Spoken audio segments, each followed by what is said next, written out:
we shouldn't be too hard on Shaphan. It's not an indictment on him that he didn't know what it was. It was an indictment on the church. When children come into church and just sit all on the altar rail, don't get mad at them. Get mad at yourself that we've let a generation grow up that don't even know how to act when they come into a church. That's not their fault. That's our fault. Because we didn't send the church van to their neighborhood because they don't have parents that pay enough. And so we drove right by their neighborhood. And then when they grace us with their appearance and come in and don't act right, we get all upset with them. But the problem is not them. The problem is with us. And if they don't know it's our business, Jesus said, you go, compel them to come. They're not to compel us to get them. It's our job to get them and teach them.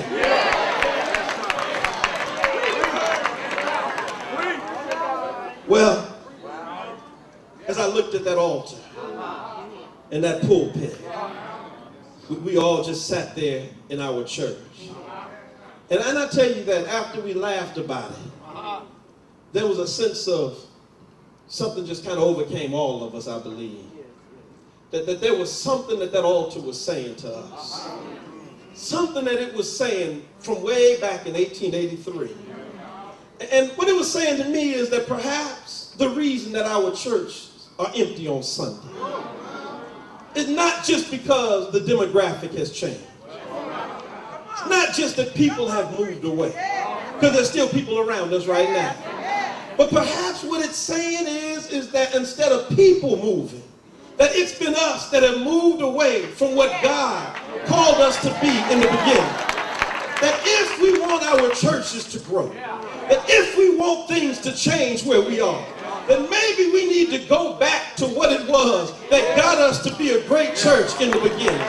That if we want to be the African Methodist church that we were in the early 1800s, that worshiped a lot like we worshiped early tonight, that maybe we need to go back to that altar. Maybe we need to tear the stages down. Maybe we need to put more pulpits up.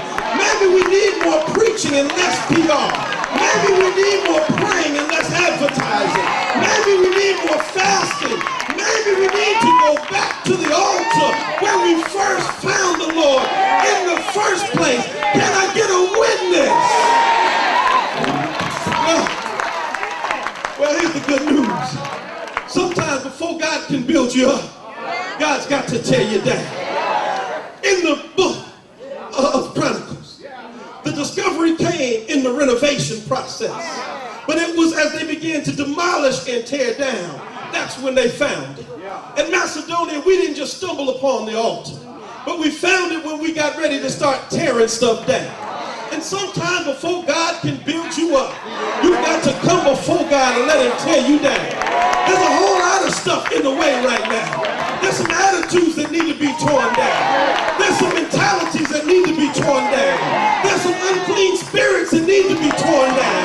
There's a whole lot of self that needs to be torn down before God can build you up. Sometimes you've got to go through boot camp-like experiences and let God break you down. Because I declare when you get broken down, then you can begin to look back up. And God can show you clearly how to get back up on your feet and build what you lost. Listen, it's no secret about how to build our churches. It's no secret about how to get them to grow again. We don't need a church growth seminar.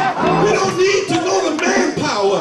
We don't need to go to the next big thing by the next big preacher. All we've got to do is go back to what got us here in the first place. I'm reminded of a little Methodist preacher in the early 1900s by the name of Johnson Oates Jr. He was in the Methodist Episcopal Church, born in Medford, New Jersey, died and is buried in Mount Holly, but he was a prolific hymn writer. He wrote that hymn, Count Your Blessings. You know that hymn we used to sing in Sunday school? He wrote that hymn, There's Not a Friend Like the Lonely Jesus. But that's not the one that interests me for today, because he wrote a hymn about stages and pulpits. He said, if you want to build a great church, take down that stage and put up a pulpit. He said, how to reach the masses, those of every birth, for an answer